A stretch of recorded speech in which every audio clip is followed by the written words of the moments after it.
We are just hours away from a news conference after more remains were found at the former Cantrell Funeral Home. This does not include the 11 fetuses that were discovered last week. 7 Action News reporter Nia Harden is on Detroit's east side and has new information about this case.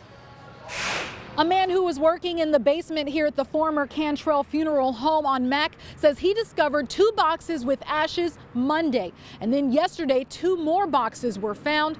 Now the Department of Licensing and Regulatory Affairs is putting out a timeline explaining what they've discovered. It started back in August when an anonymous person called and reported bodies being hidden throughout the Cantrell Funeral Home. Laura says they did an inspection the next day and found a fetus in a casket on top of a table. All of the documentation was with it. The family was notified, but inspectors say the casket was not there when they shut the funeral home down in April. Weeks later, they get an anonymous letter giving the exact location of where the hidden remains were inside. That's when they found 11 fetuses last Friday.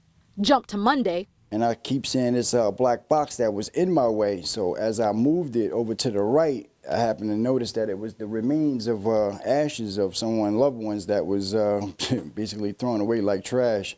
A man working in the basement says he found 2 boxes with ashes in the basement under a shelf.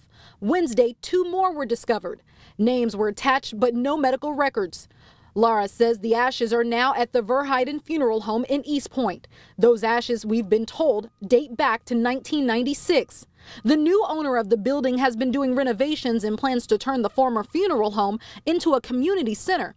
He says this isn't the first time his crew has found ashes. I don't know, why would somebody keep ashes for that long from the family?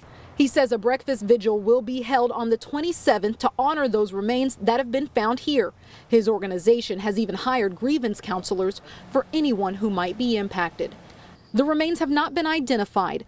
Once they have and relatives have been contacted, the fetuses will be put to rest at the Mount Olivet Cemetery. A press conference will be held at 3:30 this afternoon with the Department of Licensing and Regulatory Affairs. We're expecting to be there. On Detroit's east side, I'm Nia Harden, 7 Action News.